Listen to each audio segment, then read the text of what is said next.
Se hizo pasar por huésped en su propio hotel, y la llamada de la camarera lo detuvo. El teléfono del pasillo llevaba 11 años sin sonar.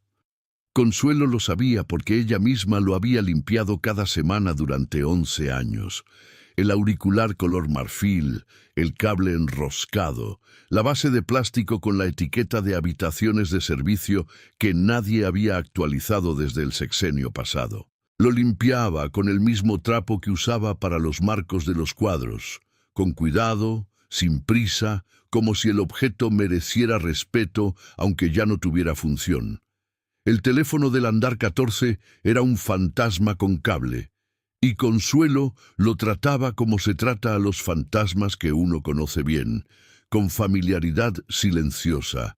Por eso, cuando sonó ese martes a las 11:16 de la mañana, ella no supo qué hacer. Se quedó paralizada con el carrito de limpieza a medio pasillo, la mano todavía en el mango, los oídos incrédulos. El sonido era ese ring metálico antiguo que ya casi nadie recuerda, ese que vibra en el pecho de otra manera que el tono digital.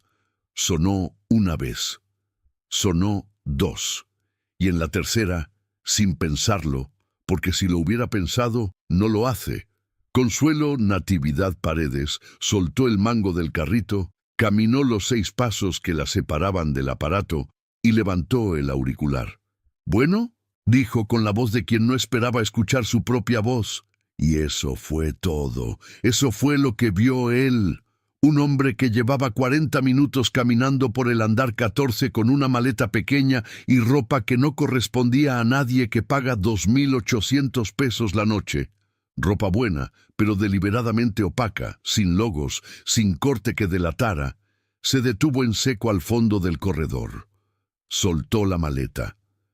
No fue un gesto dramático. Fue del tipo de soltar que ocurre cuando el cuerpo recibe información que la mente todavía no procesó. El cuero golpeó el mármol con un sonido sordo, y el hombre se quedó mirando a Consuelo con una expresión que ella no supo leer de inmediato, pero que los 11 años de leer caras de huéspedes le dijeron casi al instante que no era buena. Ella no colgó. Eso también lo vio él, que no colgó. «Espere», dijo Consuelo al auricular con la misma calma con que uno le pide a alguien que sostenga una puerta. Y esperó. El hombre avanzó por el corredor. Caminaba con esa cadencia particular de quien está acostumbrado a que el espacio se acomode a él, no al revés, pasos largos, sin apuro, pero con peso. Los zapatos hacían un sonido limpio sobre el mármol. No el mármol común. El mármol emperador de Turquía, veta dorada, instalado en 1987, cuando el Gran Hotel Aristos abrió sus puertas como el primer 5 estrellas con vista directa al Zócalo. 280 millones de pesos valuado hoy, 18 pisos, 340 suites y un solo teléfono de línea en el andar 14 que nadie había mandado retirar porque nadie en 11 años había necesitado hacerlo, hasta ese martes. El hombre se paró a 2 metros de Consuelo. Ella lo miró. Él miró el auricular. Después la miró a ella. «¿Está usted atendiendo una llamada personal?», preguntó. No gritó. Eso era lo peor. Los que gritan desde el principio se agotan solos. Los que preguntan así, con esa calma de termómetro antes de explotar, esos son los que duran. «No es personal», respondió Consuelo. Tampoco explicó más. Algo cruzó la cara del hombre. No era enojo todavía. Era algo anterior al enojo, más frío. El reconocimiento de que la persona frente a él no tenía miedo. Y eso, para un hombre como ese, era una forma de insolencia que el dinero no le había enseñado a tolerar. «Cuelgue», dijo. Consuelo miró el auricular. Después lo miró a él. Tuvo la fracción de segundo en que uno decide, no con la mente, con algo más abajo. Y dijo al teléfono, «Sí, señor. Le llamo en 10 minutos desde otro número». Y colgó. No fue un gesto de sumisión. Fue el tipo de cosa que hace alguien que está terminando una conversación importante porque tiene que terminarla, no porque tenga miedo. Esa diferencia de matiz, imperceptible para la mayoría, absolutamente clara para quien sabe leer personas, fue lo que hizo que el hombre frente a ella respirara de una manera distinta. «¿Cómo se llama usted?», preguntó. «Consuelo Paredes, piso 14, turno matutino». «¿Cuánto tiempo lleva en este hotel?». «11 años». El hombre la estudió. Consuelo dejó que la estudiara. Tenía las manos juntas delante, no detrás. Ese detalle importaba, aunque ella no supiera por qué lo hacía. Delante es neutro, detrás es culpa. Y ella no tenía culpa de nada. «Esto va a tener consecuencias», dijo él finalmente. «Entiendo», respondió Consuelo. No dijo «lo siento», no dijo «fue un error», no dijo nada que pudiera usarse después. 11 años en el andar 14 le habían enseñado que hay palabras que uno regala sin querer y que después cuestan más de lo que uno puede pagar. El hombre recogió su maleta. Siguió caminando hacia la suite 1407, la más grande del piso, la que tiene vista al zócalo y un jacuzzi que Consuelo limpiaba cada tercer día. Ella lo vio alejarse, esperó a que la puerta se cerrara. Después sacó algo del bolsillo del delantal, un babador, pequeño, color rosa pálido, doblado con una precisión que no es la de quien lo acaba de doblar. Es la de quien lo ha doblado cientos de veces, siempre de la misma manera, siempre en el mismo orden. Lo sostuvo un momento. No lo miró. Lo apretó apenas entre los dedos, como quien toma el pulso a algo que ya no tiene pulso, y lo guardó de nuevo. Luego agarró el carrito y siguió trabajando. Afuera, el zócalo bullía como todos los martes. Un vendedor de globos empujaba su carrito por 5 de mayo. Una paloma blanca se posó en el alféizar de la ventana del corredor y se quedó ahí, quieta, como si también estuviera esperando algo. ¿Y saben qué estaba pensando Consuelo en ese momento? No en el hombre, no en las consecuencias. Estaba pensando en la voz que había escuchado al levantar el auricular. Grave, formal, con el acento de alguien que estudió fuera del país y no del todo lo perdió, preguntando por una persona cuyo nombre ella reconoció sin saber de dónde. El apellido Paredes. Preguntando por alguien con el apellido Paredes. Pero bueno, antes de que les cuente lo que pasó después, si ya esta historia les tiene el corazón apretado, imagínense lo que viene. Den like y suscríbanse para que no se pierdan ningún capítulo, porque lo que ese hombre no sabía, lo que ninguno de los dos sabía todavía, iba a cambiar las dos vidas de una manera que ni el mármol turco del andar 14 iba a poder sostener sin temblar. Contagem, 6.412 caracteres, expandindo con sensações, diálogos y detalles internos abaixo. Consuelo empujó el carrito hasta la puerta de la habitación 1401 y se detuvo. No porque hubiera algo que hacer ahí todavía. La 1401 estaba limpia desde las 9. Las sábanas tensas, con la esquina doblada en ángulo recto, como le había enseñado la señora Eduviges en su primer mes. El hotel no hace camas, el hotel hace promesas. Sino porque necesitaba un momento, no para calmarse, no estaba alterada. Necesitaba un momento para ordenar, de la manera en que uno ordena gavetas que se revuelven solas, con metodología, sin prisa. El hombre de la 1407 no era un huésped normal. Eso lo había sabido desde la mañana, cuando lo vio bajar del elevador con esa maleta que costaba más que su quincena, pero que traía sin ruedas, cargada con el brazo, como quien está acostumbrado a no necesitar que las cosas rueden solas. Los huéspedes normales usan las ruedas. Los huéspedes que llevan años en hoteles de 5 estrellas también, pero hay una categoría distinta. Ella la había aprendido a reconocer con los años, de personas que cargan las cosas aunque no tengan que hacerlo, como si el esfuerzo fuera una forma de control. Lo había visto recorrer el pasillo con demasiada atención, no la atención del turista que disfruta la arquitectura, la atención del que está revisando. Miraba las molduras, sí, pero también miraba las juntas entre el mármol. Miraba los cuadros, pero también los tornillos de los marcos. Miraba a Consuelo, y eso era lo que más le había llamado la atención. No como los hombres que miran a las mujeres que limpian sus cuartos, con esa mezcla de indiferencia y condescendencia que uno aprende a no registrar. La miraba como quien está haciendo un inventario. Ese tipo de mirada, Consuelo la conocía. Era la mirada de alguien que tiene poder sobre algo y quiere confirmar que ese algo sigue siendo suyo. Pero ¿qué tenía él que ver con el andar 14? Empujó el carrito hacia la 1403, tocó 2 veces, esperó, abrió con la llave maestra. El cuarto olía a ese perfume caro que dejan los huéspedes internacionales, algo cítrico con base de madera que Consuelo asociaba vagamente a los documentales de naturaleza que su madre veía en la tele los domingos. Abrió la ventana 1 centímetro. El reglamento decía que no, pero el reglamento no había olido esa habitación a las 11 de la mañana, con el sol de mayo entrando de frente. Mientras cambiaba las toallas, el teléfono del pasillo seguía callado. Pero ella seguía pensando en la voz, en la pregunta, en el apellido. Paredes no era un apellido raro.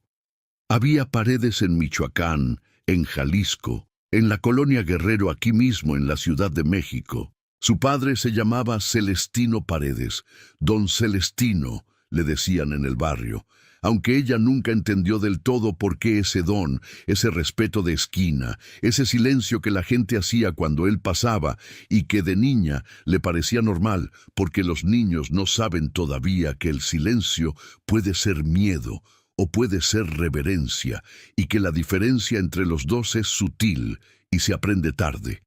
Él había muerto cuando ella tenía 16 años. Un infarto, le dijeron. Rápido, le dijeron. Sin dolor, le dijeron.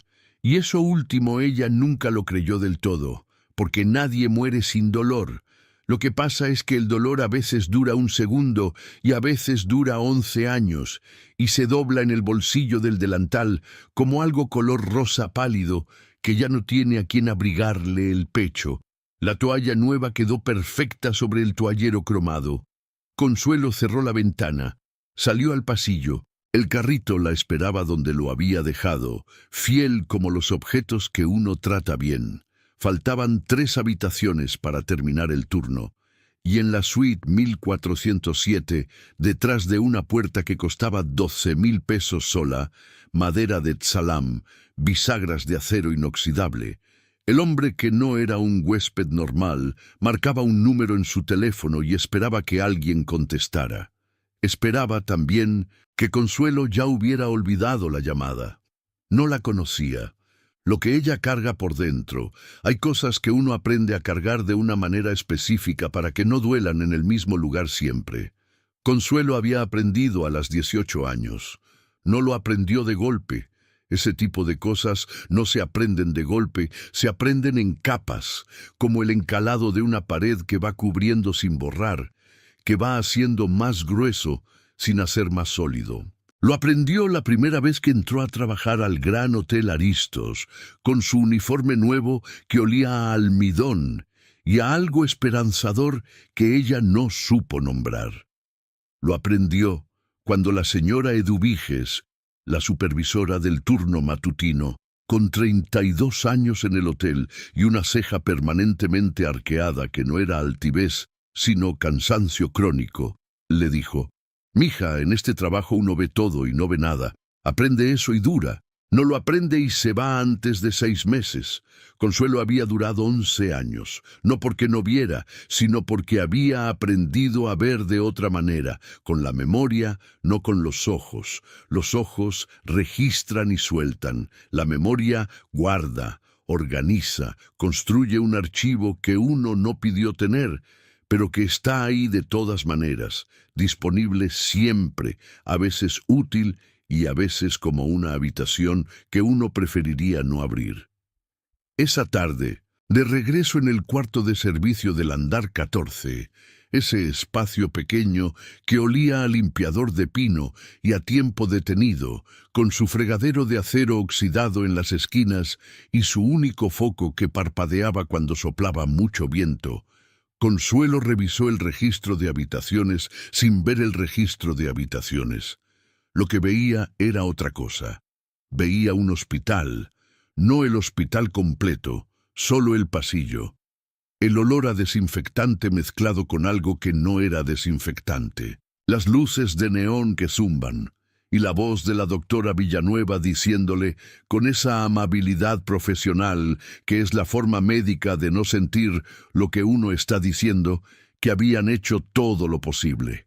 4 años, 3 meses y 11 días atrás. El babador rosa había sido el último regalo que Consuelo le había comprado a su hija antes de que naciera. Lo había elegido en un mercado de Tepito, en un puesto que vendía ropa de bebé en colores que ya no se estilan. No los pasteles suaves del catálogo, sino colores vivos, alegres, de esos que parecen saber que la alegría a veces necesita volumen para sobrevivir. El babador tenía un patito bordado en el centro. Ella lo había lavado 3 veces antes de meterlo en la maleta del hospital. Lo había doblado de una manera específica, las puntas hacia adentro, el patito hacia arriba, pensando que así sería lo primero que su hija vería al ponérselo. Su hija no llegó a necesitar babadores, y Consuelo no supo qué hacer con ese pedazo de tela rosa que ya tenía nombre bordado en la cabeza de quien lo dobla, pero no en la tela, porque había decidido esperar al nombre hasta después. Así que lo guardó. No en la cajita de recuerdos donde la gente guarda esas cosas. Ella no tenía cajita. Le parecía una forma de museificar el dolor, y el dolor no es museo. El dolor es inquilino, sino en el último cajón de su buró, doblado siempre de la misma manera, con las puntas hacia adentro y el patito hacia arriba. Y después, sin que ella lo decidiera conscientemente, empezó a cargarlo en el bolsillo del delantal cuando trabajaba. No todos los días, solo cuando el día se sentía de un cierto peso, cuando el aire tenía esa calidad específica que a veces tiene en mayo en la Ciudad de México, cálido y denso, y con algo de lluvia pendiente que todavía no llega. Cuando el teléfono de línea en el pasillo llevaba 11 años callado y de pronto sonaba. Ese martes había sido uno de esos días desde la mañana. Cuando llegó al hotel a las 7:15, Abundio, el portero, 61 años, bigote canoso, la sonrisa de quien lleva toda la vida siendo el primero en saludar y ya no lo hace por protocolo, sino porque en algún momento se volvió reflejo. Le dijo, sin contexto ni preámbulo: «Oiga, doña Consuelo, ¿a usted no le da la impresión de que hay días que ya vienen cargados desde que amanecen?» Ella lo miró. «¿Qué?», dijo él. «Solo pregunto. El cielo está raro». El cielo estaba perfectamente normal. Eso era lo que tenía Abundio. A veces decía exactamente lo que la situación necesitaba escuchar, pero lo decía por razones completamente distintas a las correctas. Era como un reloj descompuesto que da la hora exacta 2 veces al día sin pretenderlo. Consuelo había aprendido a escucharlo de esa manera. No el por qué, sino el qué. Ese día, el qué era: algo viene, y algo había venido.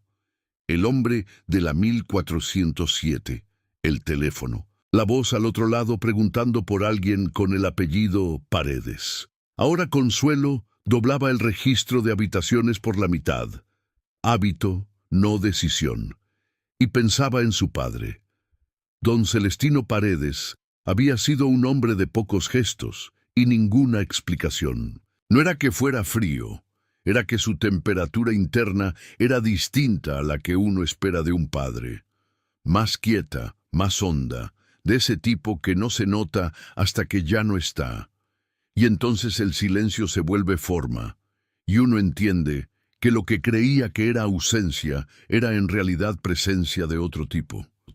Le había enseñado 3 cosas que ella recordaba con precisión: a hacer los nudos de los zapatos con doble presilla para que no se soltaran, a no pedir lo que uno puede conseguir solo, y a doblar la ropa como si alguien más la fuera a usar.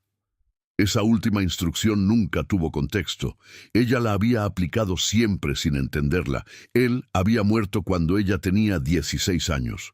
Un infarto, le dijeron, rápido, sin previo aviso. En una oficina que Consuelo nunca había visitado, en una reunión con personas que ella nunca conoció, por razones que nadie le explicó, porque nadie consideró que ella necesitara una explicación.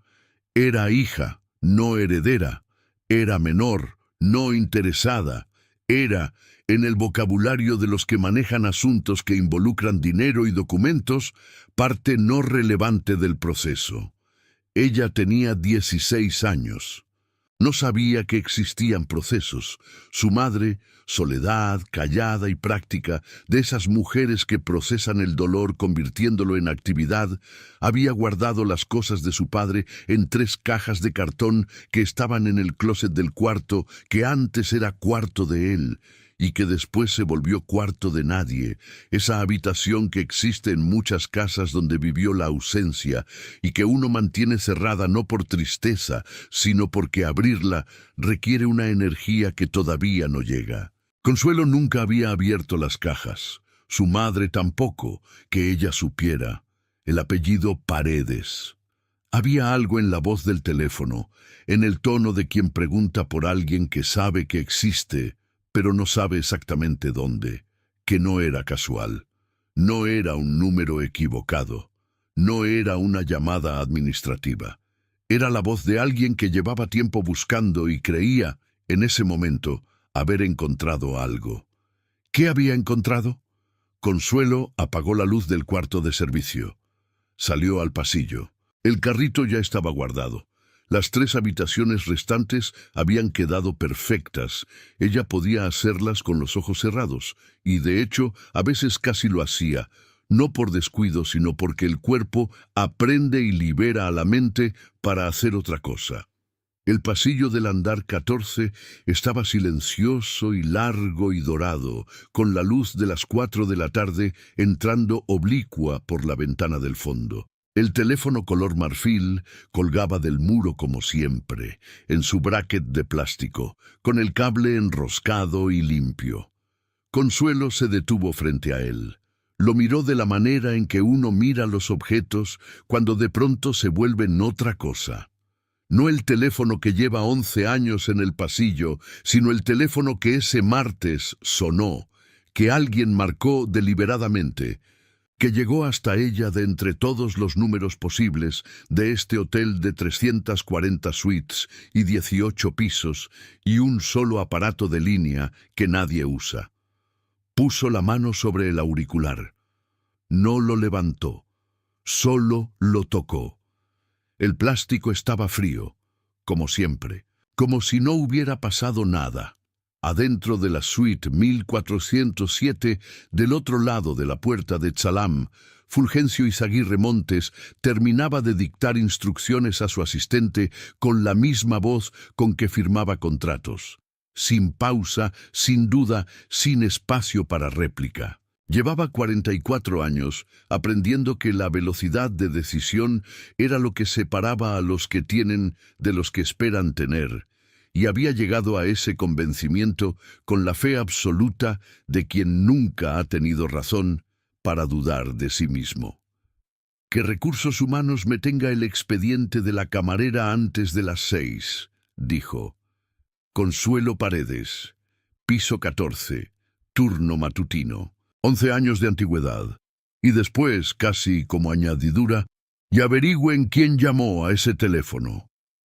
Al otro lado del pasillo, Consuelo metió la mano en el bolsillo del delantal. Los dedos encontraron el babador rosa sin buscar.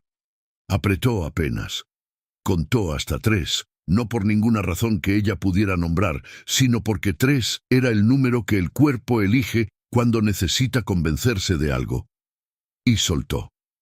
Luego caminó hacia el elevador de servicio. El día todavía no terminaba, y ella todavía no sabía que en esas instrucciones que Fulgencio acababa de dictar estaba, sin que ninguno de los dos lo supiera, el primer jale del hilo que lo estaba a deshacer a él. Al día siguiente, Consuelo llegó al hotel a las 7:10. No había dormido bien. Eso tampoco lo diría en voz alta. Para ella el sueño era un asunto privado, como la hambre y el llanto, de esas cosas que el cuerpo necesita, pero que uno no tiene por qué anunciar. Se había levantado a las 4 con la certeza de quien despierta no porque el cuerpo descansó, sino porque la mente terminó de procesar algo y ya no necesita el sueño para seguir. Había calentado agua, había hecho café sin azúcar, se había sentado en la silla de la cocina, la única silla de su departamento en Tepito, que tenía cojín, que era la que usaba cuando algo requería estar sentada de verdad y no solo de paso. Y había pensado en el sobre durante hora y media, hasta que el pensamiento dejó de ser pensamiento y se volvió decisión. No a las 7:15 como siempre, 10 minutos antes, eso para quien la conocía de verdad. Y en 11 años había 2 personas en el Aristos que podían decir que la conocían de verdad, Abundio y la señora Eduviges, que se había jubilado el año anterior y ahora vivía en Oaxaca con su hija. Era una señal tan clara como una alarma. Consuelo no llegaba temprano cuando las cosas estaban bien. Llegaba temprano cuando algo en su interior había tomado una decisión que su mente todavía estaba procesando. Abundio la vio pasar y no dijo nada. Solo abrió la puerta con esa cadencia suya de quien lleva 3 décadas abriendo puertas y ha aprendido que a veces la mejor manera de decirle algo a alguien es no decirle nada y abrirle el camino. «Buenos días, doña Consuelo». «Buenos días, Abundio». Y eso fue todo. Ella subió al andar 14 sin pasar por el vestidor a cambiar de ropa primero, que era el protocolo. Fue directamente al cuarto de servicio, dejó su bolsa en el gancho y se quedó parada en el centro del cuarto pequeño, con el foco parpadeando y el olor a pino y a tiempo detenido, mirando la pared sin mirar la pared. Había pasado la noche pensando en el sobre, no en el hombre, no en la llamada, en el sobre, porque eso era lo que Consuelo había decidido entre las 4 y las 5 de la mañana, en ese estado entre el sueño y el despertar, donde las decisiones a veces se toman solas, sin pedir permiso. Iba a dejar algo en la habitación 1407. No un mensaje, ella no era de mensajes, no una nota, demasiado explicativo, demasiado parecido a pedir algo. Un sobre. Cerrado, sin remitente, sin nombre afuera, adentro una fotocopia. La había sacado de la carpeta de documentos personales que guardaba en una lata de galletas debajo de la cama. No por ocultarla, sino porque era el único lugar de su departamento que tenía tapa. Actas, recibos, papeles que uno acumula sin saber para qué y que de pronto, en un momento específico de la vida, adquieren un peso que no tenían cuando llegaron. Entre esos papeles había uno que su madre le había dado cuando cumplió 25 años, sin explicación, con la misma economía de palabras que caracterizaba todo lo que Soledad hacía. «Esto era de tu papá, no sé si sirve para algo, guárdalo». Era una hoja membretada, vieja. El papel había amarilleado en las orillas con ese amarillo específico de los documentos que importan y que nadie supo qué hacer con ellos. El membrete decía, Grupo Hotelero, Aristos S.A. de C.B. La fecha, 14 de marzo de 1994. Y abajo, en letra mecanografiada con corrector blanco en 2 letras, un texto que Consuelo había leído tantas veces que podría recitarlo sin verlo, aunque nunca había entendido del todo qué significaba. Lo que sí entendía, Tenía el nombre de su padre, y tenía su firma, y tenía, en el último párrafo, una cláusula que la primera vez que la leyó le había parecido lenguaje jurídico sin consecuencia, de esas frases que los documentos incluyen para verse serios, pero que la voz del teléfono, preguntando por un Paredes, había convertido de pronto en algo que quizá sí tenía consecuencia. Fotocopió el documento en la farmacia de la esquina a las 6:40 de la mañana, con la señora de la caja mirándola con la curiosidad discreta de quien ve a alguien hacer algo inusual a esa hora, pero sabe que no es su negocio.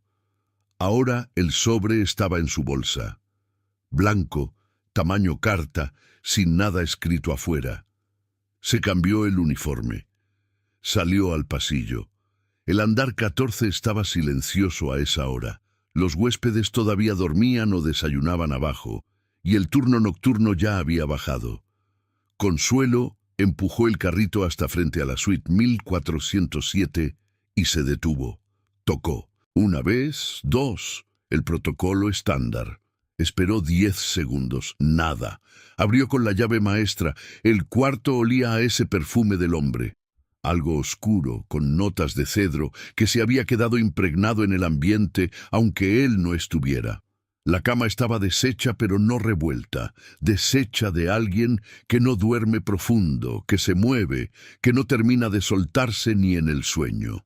Sobre la mesita de noche había un teléfono celular boca abajo y un vaso de agua a medio tomar. Sobre el escritorio, papeles, varios, uno con el membrete del hotel. Ella lo vio de reojo sin leerlo. No era su lugar, nunca lo era.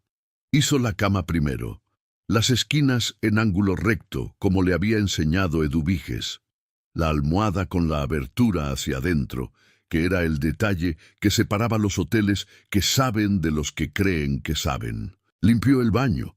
El jabón casi sin usar, la toalla doblada distinto a como ella la había puesto el día anterior, lo que significaba que el hombre la había usado y después había intentado doblarla de nuevo, que era algo que hacían muy pocos huéspedes y que siempre le decía algo sobre ellos, aunque no siempre lo mismo.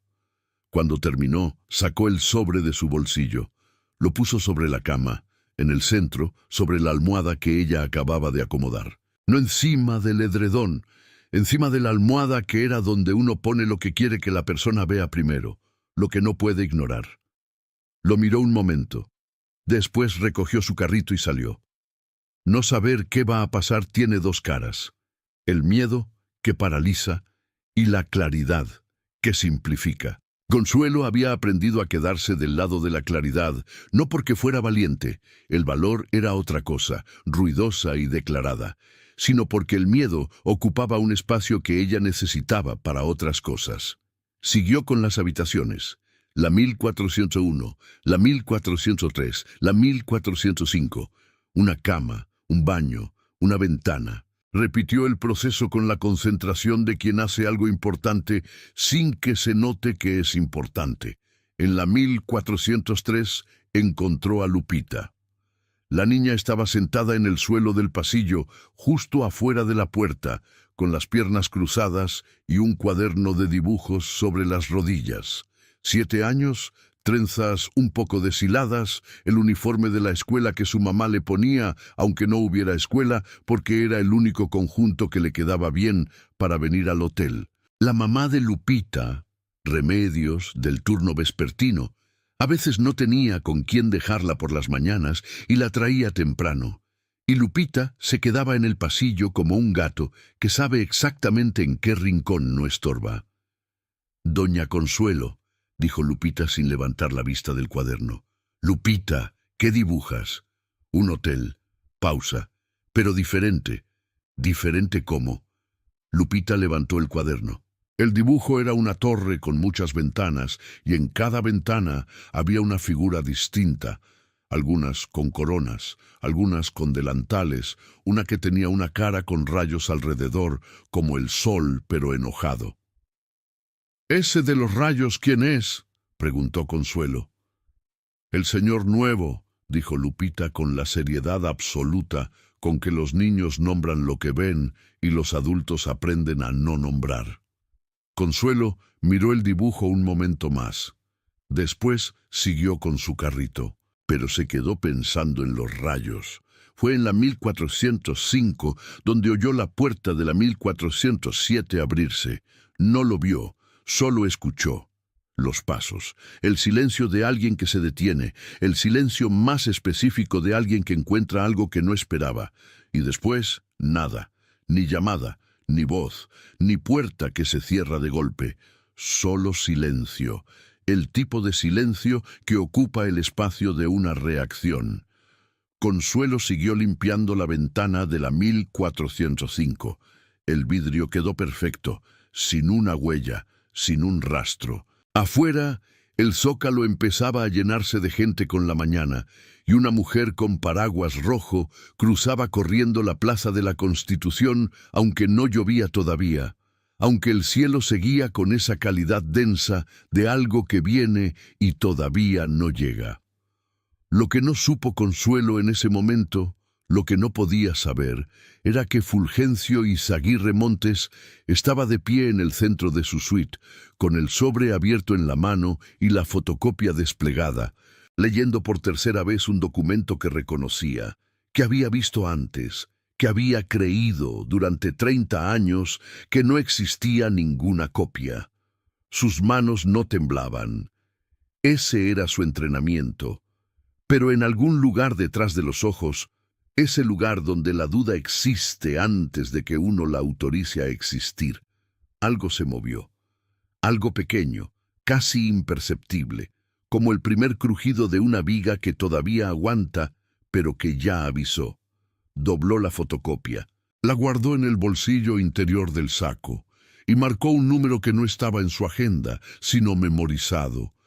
El tipo de número que uno no escribe en ningún lado porque escribirlo sería admitir que existe. En el pasillo, el carrito de Consuelo chirriaba suavemente con cada metro avanzado. Ese chirrido que ella había reportado 3 veces a mantenimiento y que mantenimiento había prometido arreglar en 3 ocasiones sin arreglar nunca. Y que a estas alturas ya no era un defecto, sino parte del sonido particular del andar 14, como el foco parpadeante del cuarto de servicio y el teléfono color marfil que llevaba 11 años callado. Hasta ayer, alguien en el hotel la estaba observando ahora. Eso lo supo sin prueba, de la manera en que se saben ciertas cosas, por temperatura, por una variación imperceptible en cómo la gente no la miraba.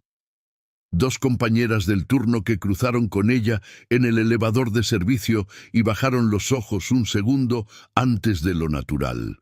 El jefe de piso que pasó por el corredor y no le dijo buenos días y él siempre decía buenos días. Recursos Humanos la había llamado. El expediente ya estaba encima de algún escritorio. Consuelo lo supo y siguió trabajando. No porque no tuviera miedo, sino porque el miedo también lo había aprendido a cargar de una manera específica, con las puntas hacia adentro y el patito hacia arriba, para que no doliera siempre en el mismo lugar. El correo llegó a las 2:16 de la tarde, no a Consuelo, a la bandeja de entrada del jefe de Recursos Humanos, licenciado Humberto Garza, 48 años, corbata de clip. El tipo de hombre que en 22 años de carrera había aprendido a nunca ser el que firma primero ni el que firma último, sino el que facilita la firma de otros con la sonrisa de quien no tiene responsabilidad en nada. El correo venía desde una dirección interna que Humberto reconoció de inmediato. La reconocía porque nunca le había llegado nada desde ahí. Y cuando llega algo desde direcciones que uno sabe que existen, pero de las que nunca había recibido nada, el cuerpo reacciona antes que la mente. Lo abrió. Lo leyó 2 veces. Después se aflojó la corbata de clip. Gesto involuntario como quien necesita más aire de repente. Y marcó la extensión de su asistente.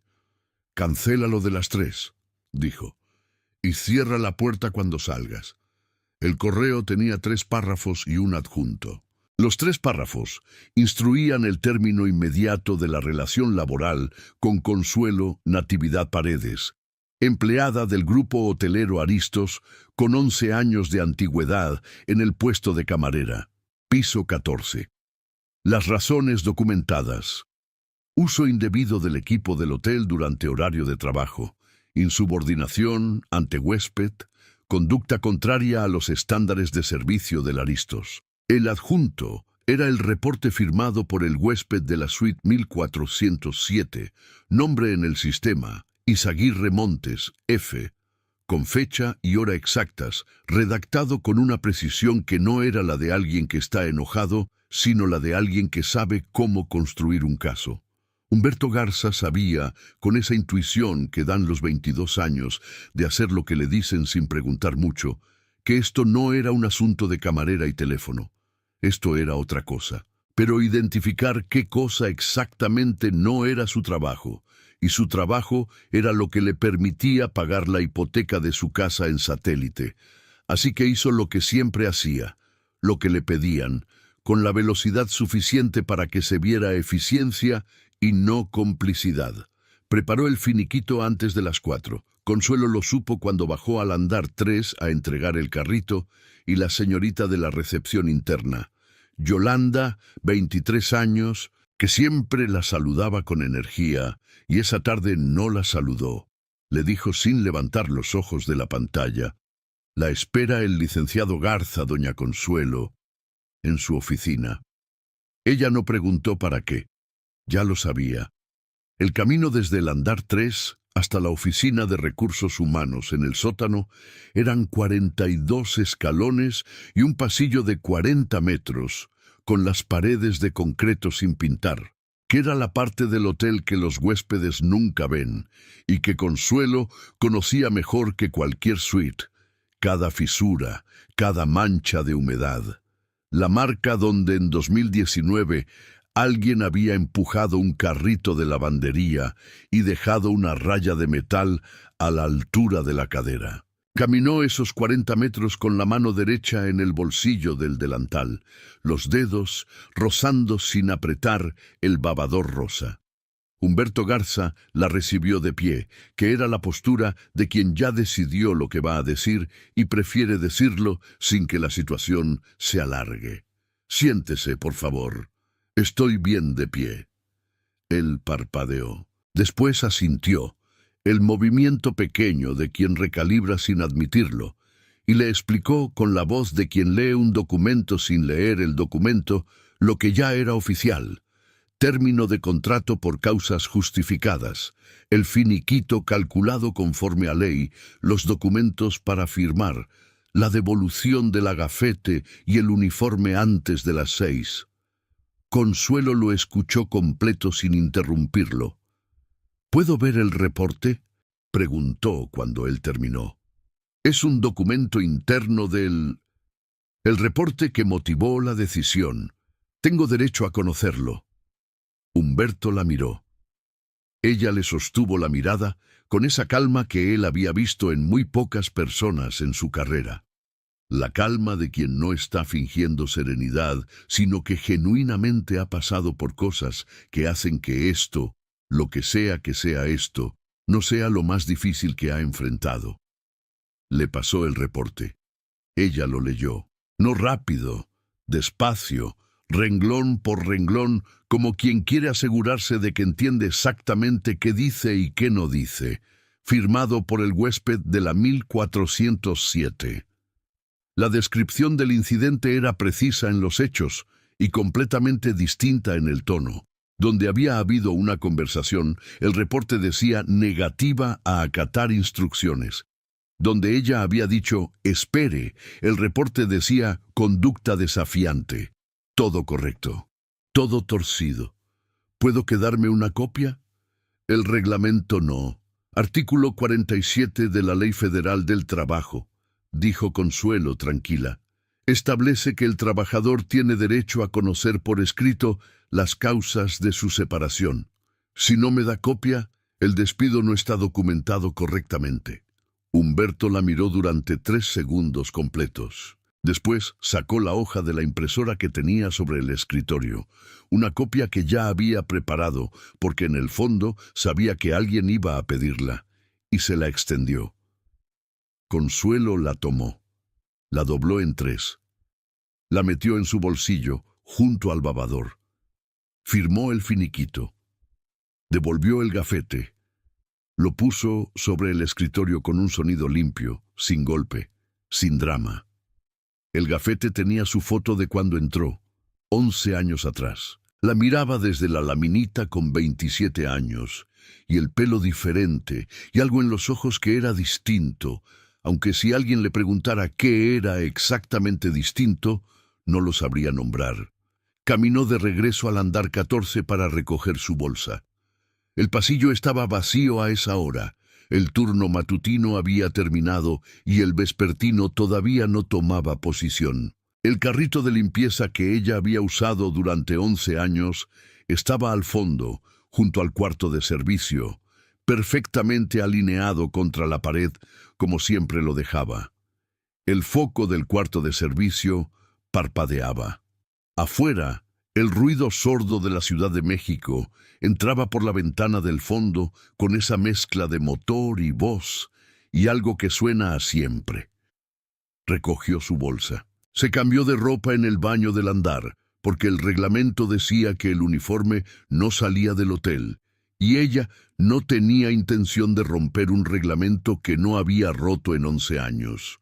Y entonces, antes de irse, se detuvo frente al teléfono. El aparato color marfil, el cable enroscado, la base de plástico. Lo miró un momento largo. Ese momento en que uno le dice adiós a algo sin palabras, que es la única manera de decirle adiós a las cosas que no se pueden abrazar. Después levantó el auricular, marcó el número de la farmacia de la esquina, esperó 3 timbrazos y colgó. No era para llamar a nadie, era para confirmar que todavía funcionaba. Todavía funcionaba. Bajó por el elevador de servicio por última vez. O eso creía.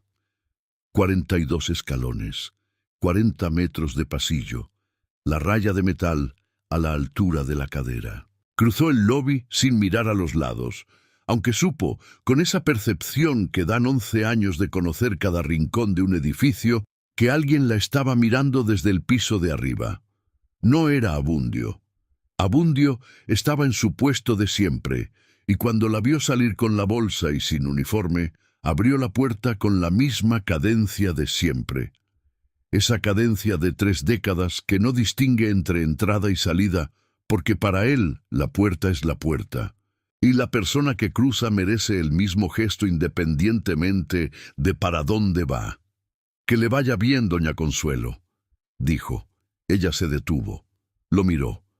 «Abundio, ¿usted sabe quién es el señor de la 1407? El portero arrugó el entrecejo con esa expresión de esfuerzo genuino que ponía cuando algo le pedía más de lo que su cabeza estaba acostumbrada a dar. ¿El del saco oscuro? ¿El que llegó ayer con maleta sin ruedas? Pausa. Oiga, ese señor tiene cara de ser dueño de algo.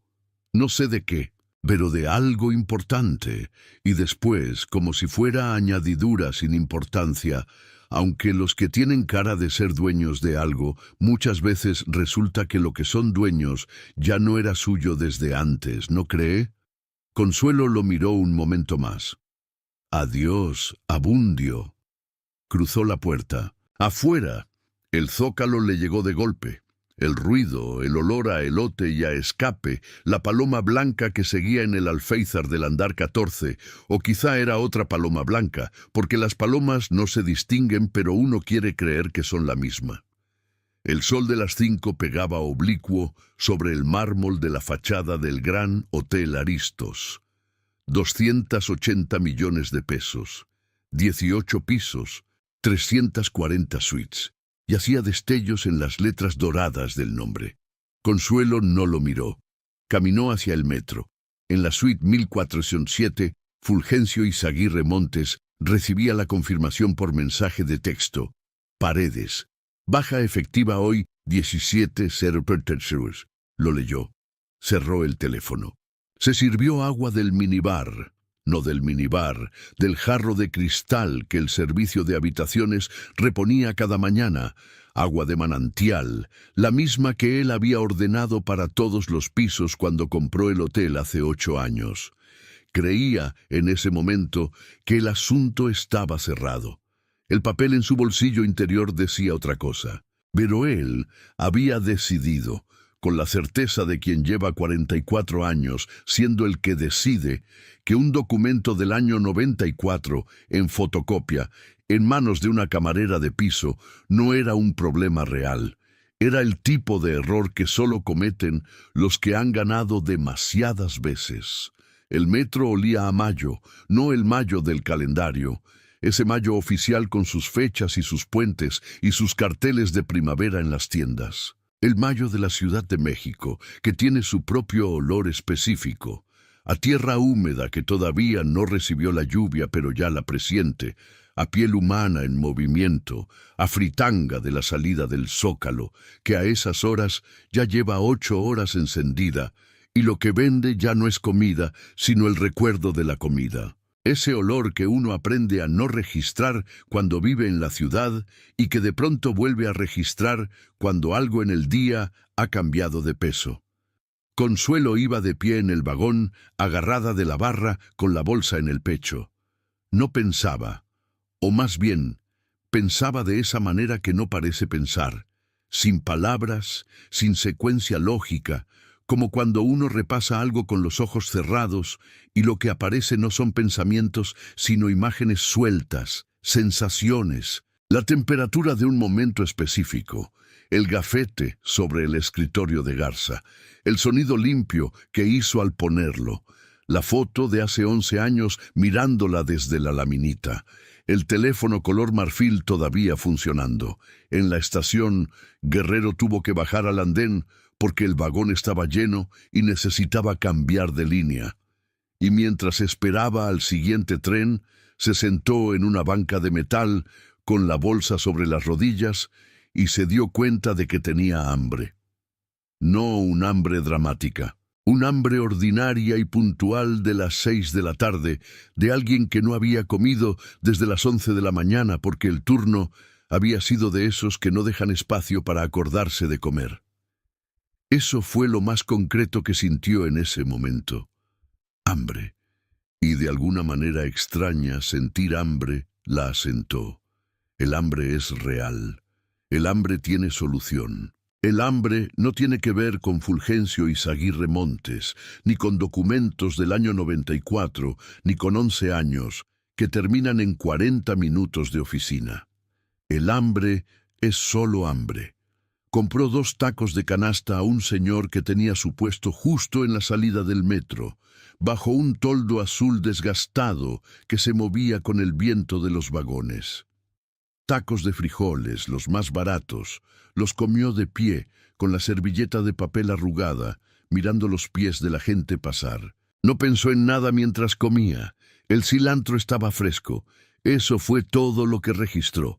Llegó a su departamento de Tepito a las 7 menos cuarto. El departamento era chico, una recámara, sala-comedor que era más sala que comedor, cocina del tamaño exacto para una persona que cocina lo necesario, un baño con la regadera que goteaba cada tanto en un ritmo irregular que Consuelo ya no escuchaba porque uno deja de escuchar los sonidos que siempre están ahí.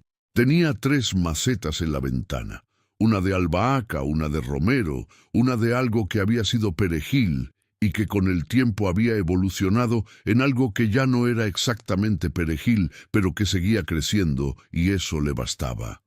Puso la bolsa sobre la silla de la cocina, sacó los 2 documentos que traía, la fotocopia del documento original y la copia del reporte de Fulgencio que le había exigido a Garza.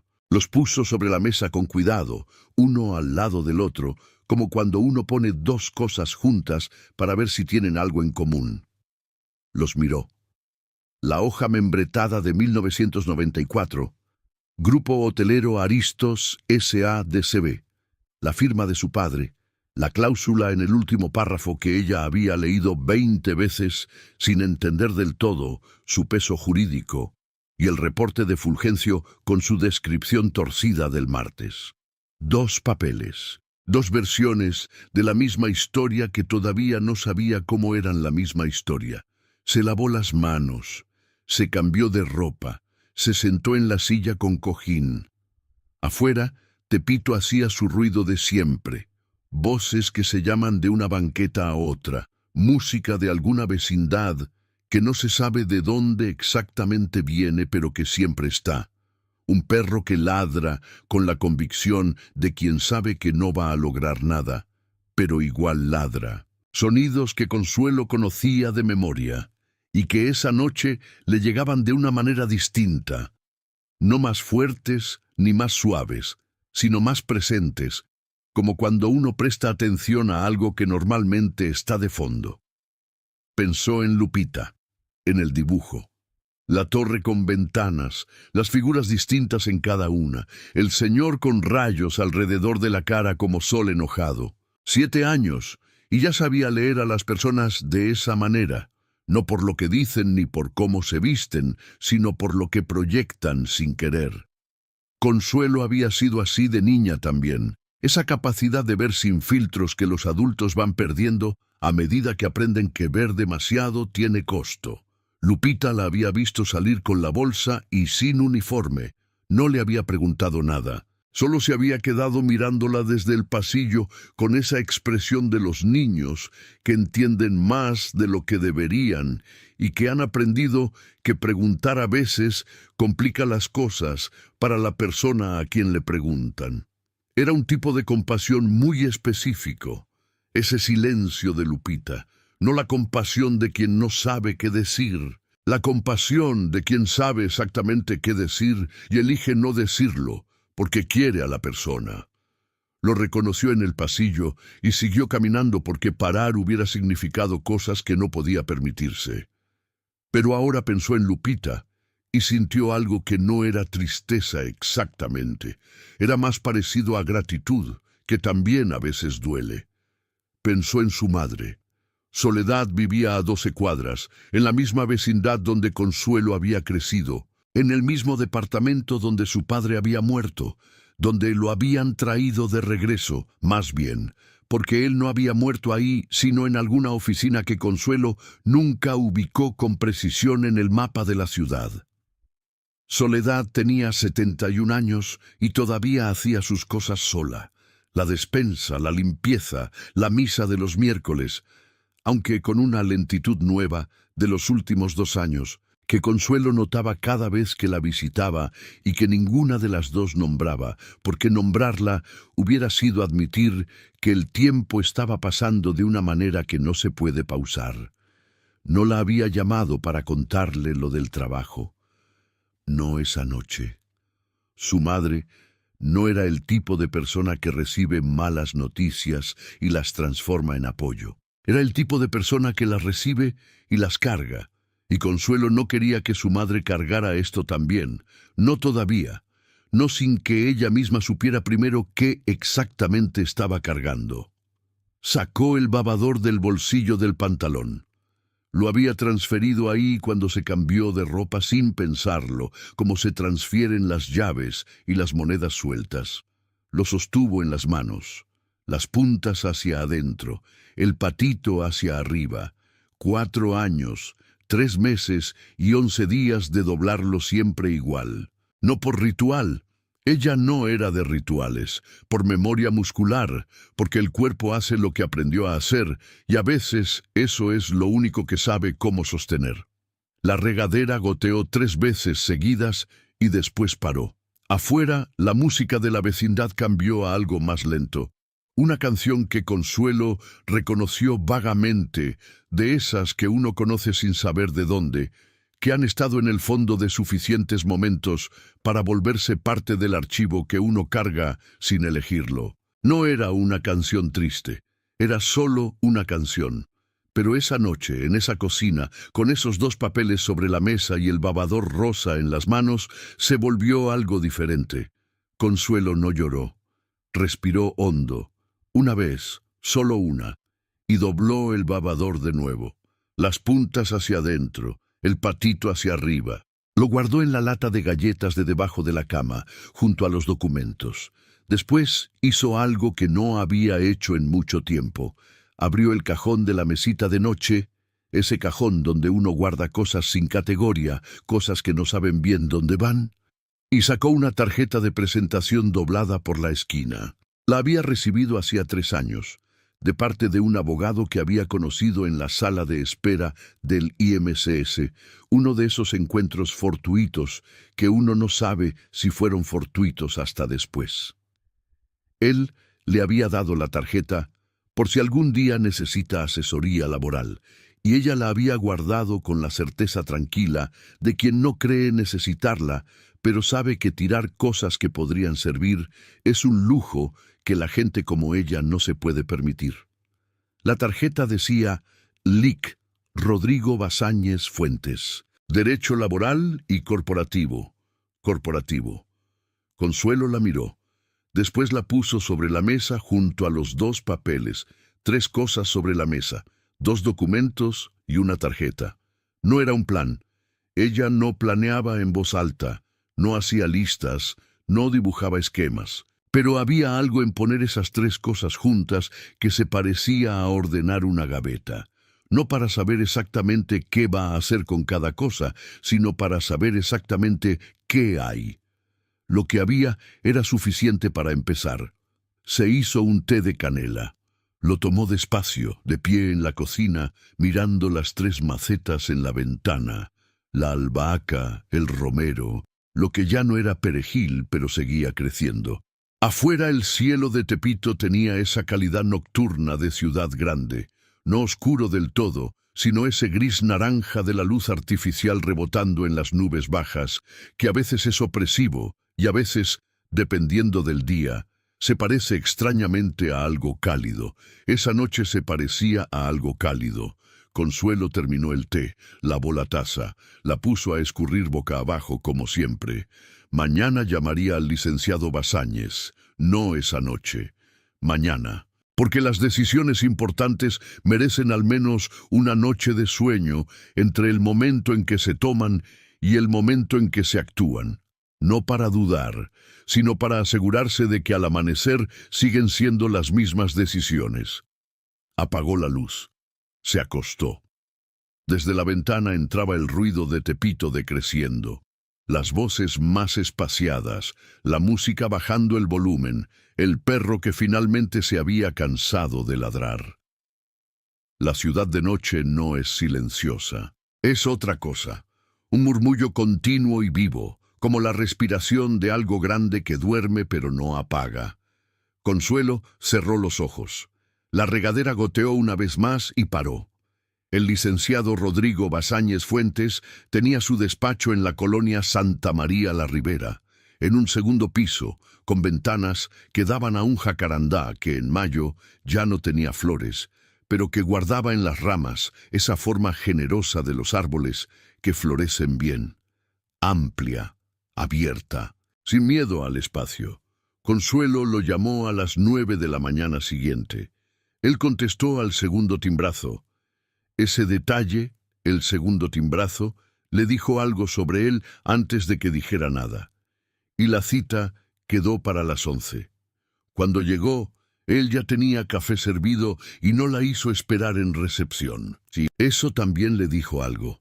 Era un hombre de unos 50 años, complexión media, con el tipo de cara que no se recuerda bien a primera vista, pero que después, cuando uno lo vuelve a ver, reconoce de inmediato. Llevaba camisa de vestir sin corbata, lo cual Consuelo interpretó como la señal de alguien que sabe cuándo la corbata sirve y cuándo estorba. Sobre su escritorio había papeles, pero ordenados. No el orden de quien no trabaja, sino el orden de quien trabaja mucho y sabe exactamente dónde está cada cosa. «Cuénteme», dijo, sin preámbulo. Y ella lo hizo. Le contó todo. El martes, el teléfono, el hombre del saco oscuro, el sobre, el finiquito, los 2 documentos. Le pasó las copias, la hoja membretada de 1994 y el reporte de Fulgencio. Y él las leyó con esa lentitud deliberada de quien lee para entender y no para terminar. Cuando acabó, dejó los papeles sobre el escritorio y se quedó un momento mirando el jacarandá por la ventana. ¿Sabe usted quién es Fulgencio Izaguirre Montes?, preguntó. El huésped de la 1407. El dueño del Gran Hotel Aristos, dijo Basáñez. Adquirido en 2016 mediante una compra que en su momento varios socios del grupo Aristos original impugnaron, sin éxito. Pausa. ¿Sabe cómo se llamaba el fundador original del grupo Aristos? Consuelo lo miró. Celestino, dijo el licenciado, sin apartar los ojos de ella.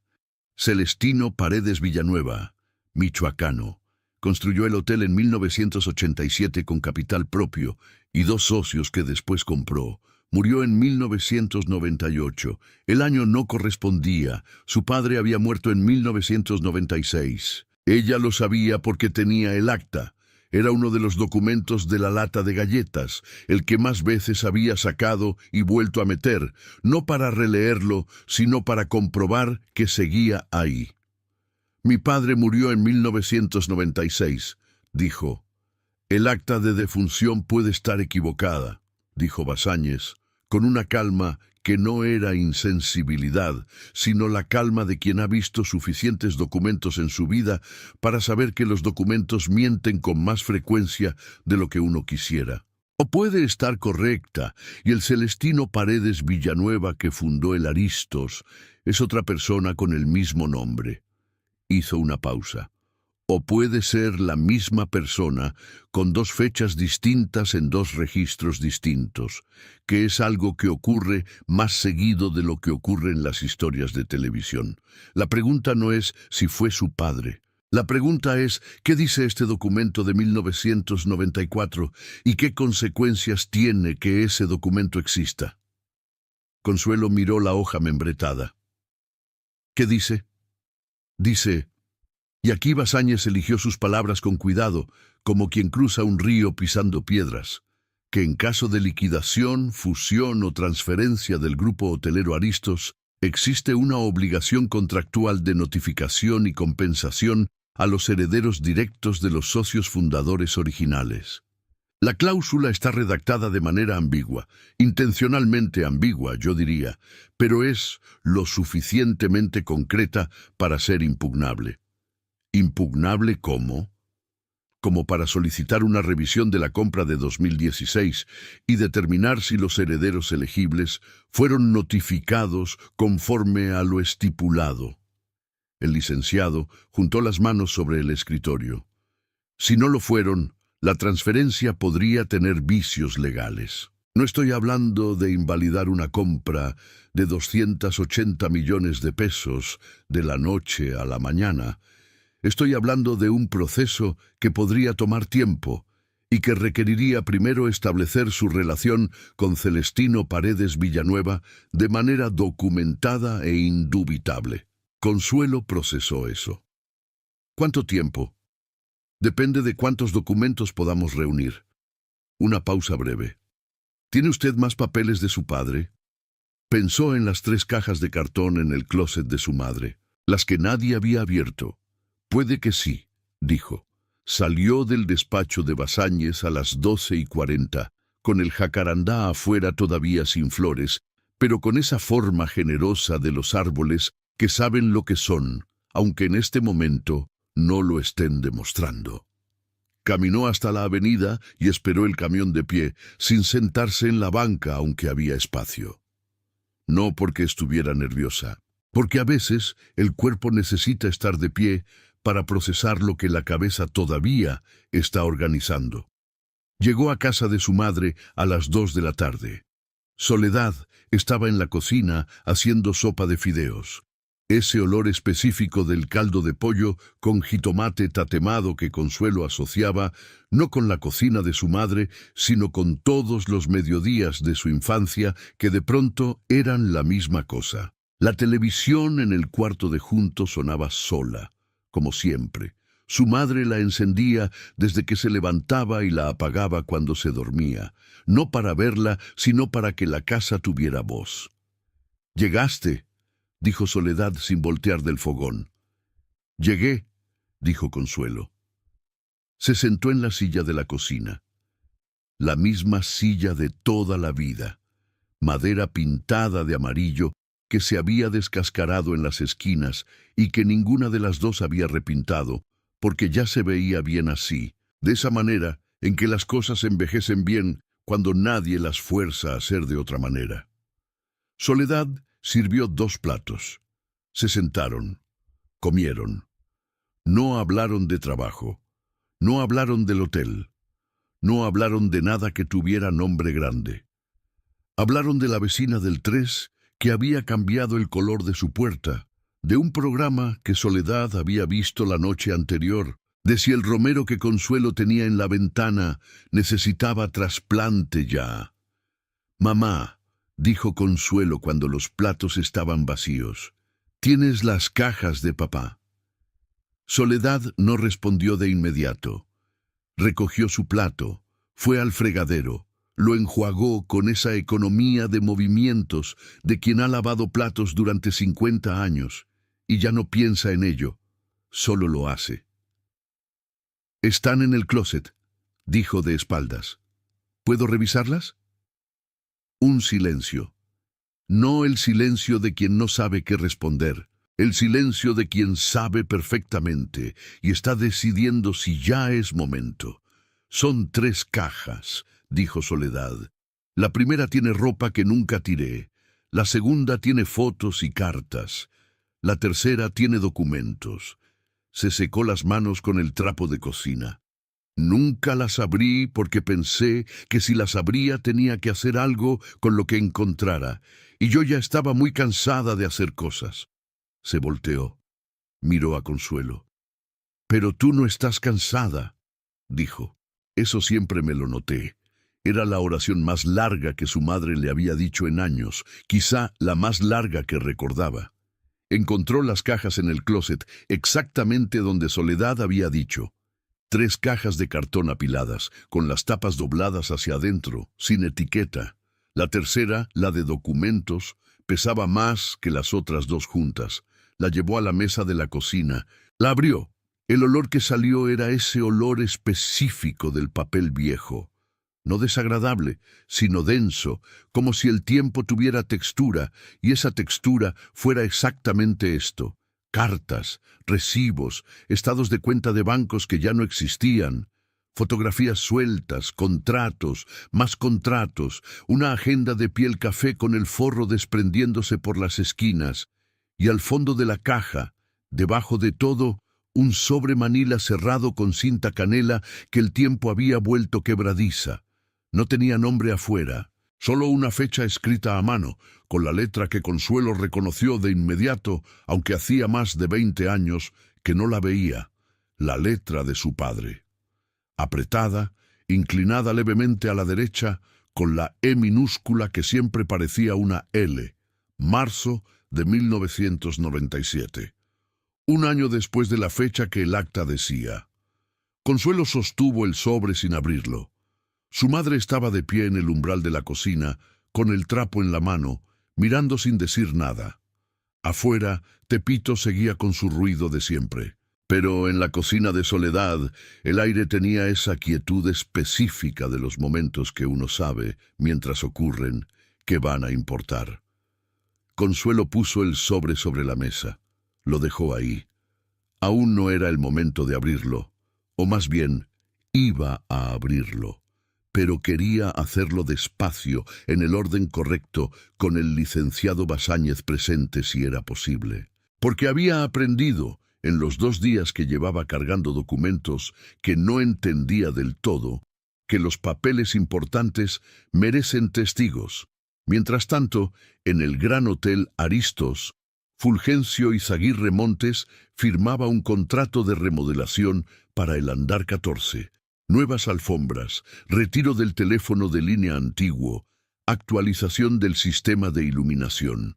Lo firmó sin leer el desglose.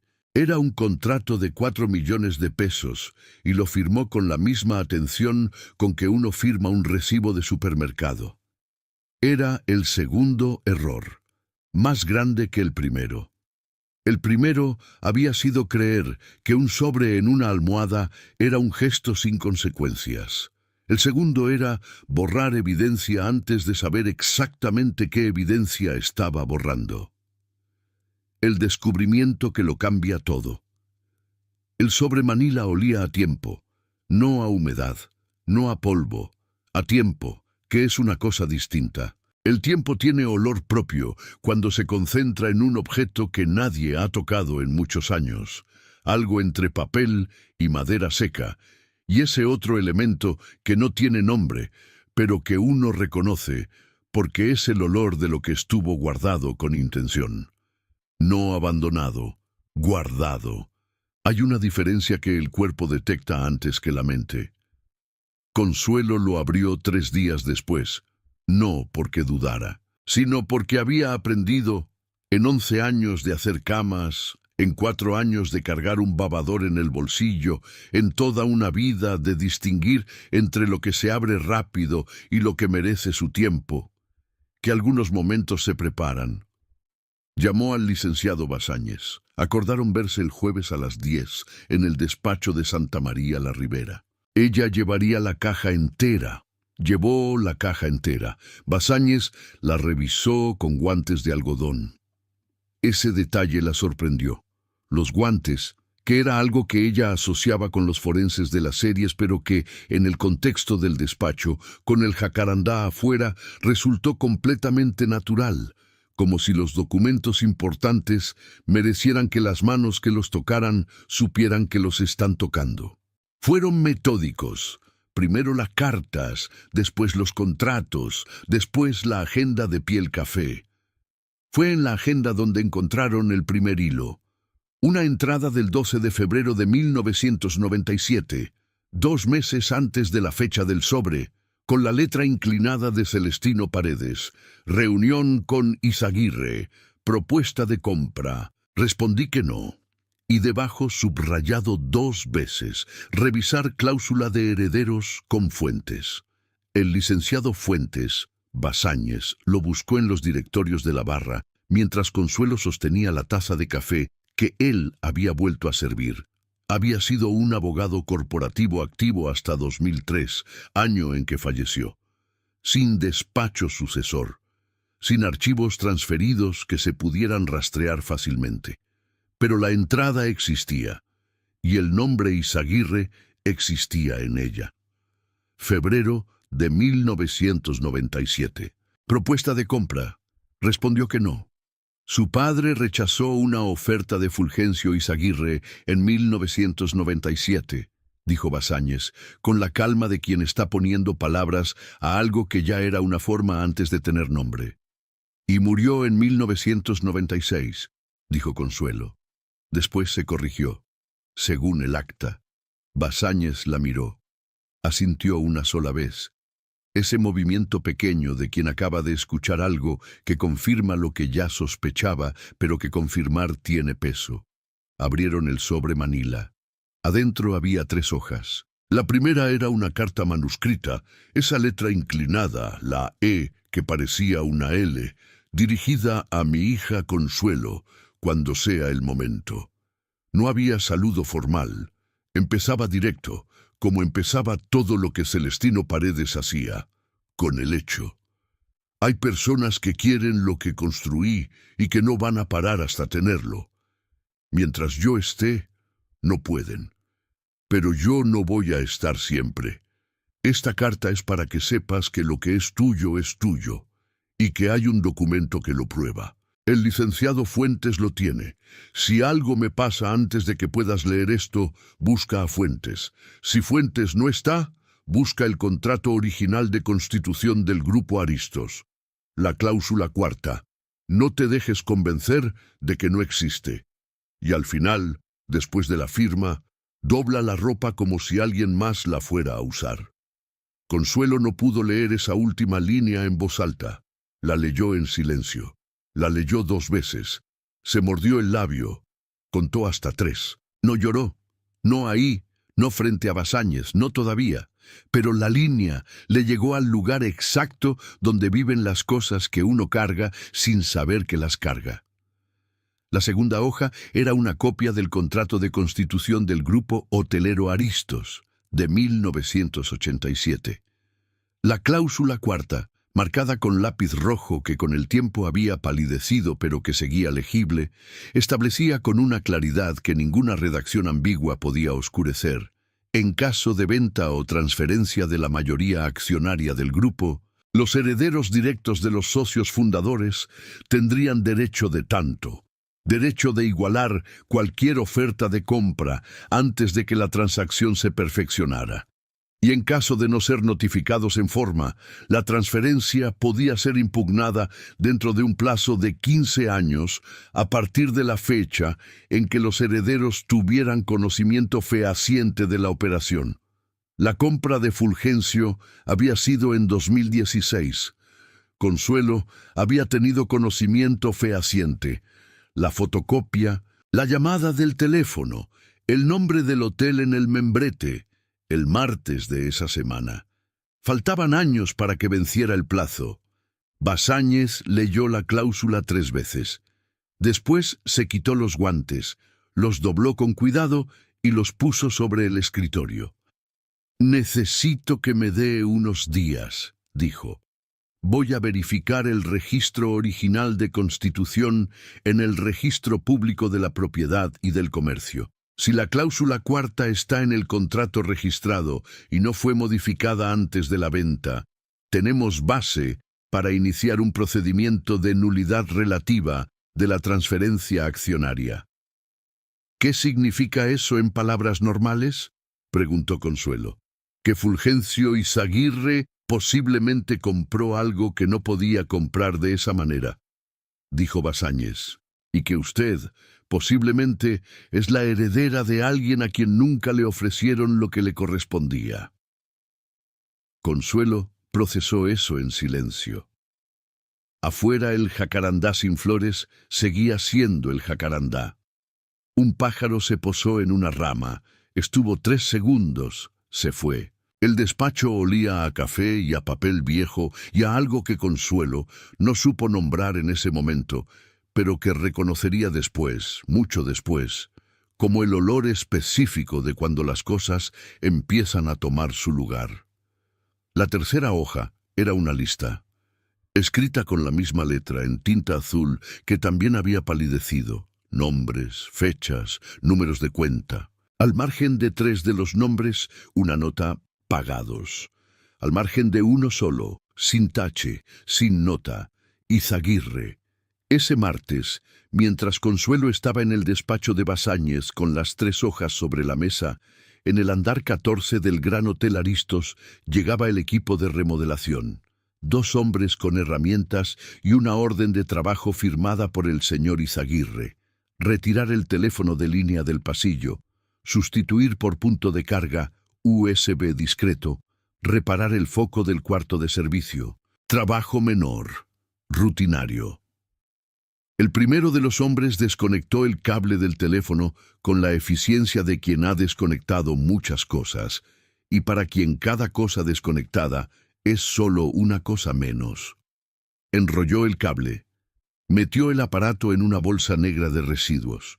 La bolsa negra quedó al fondo del pasillo, junto al cuarto de servicio, esperando que alguien la bajara. Fue Lupita quien la vio. Remedios, su madre, había venido al turno vespertino, y Lupita estaba en el pasillo como siempre. Cuaderno en las rodillas, trenzas deshiladas, la seriedad de quien observa sin que nadie le pida que observe. Vio la bolsa.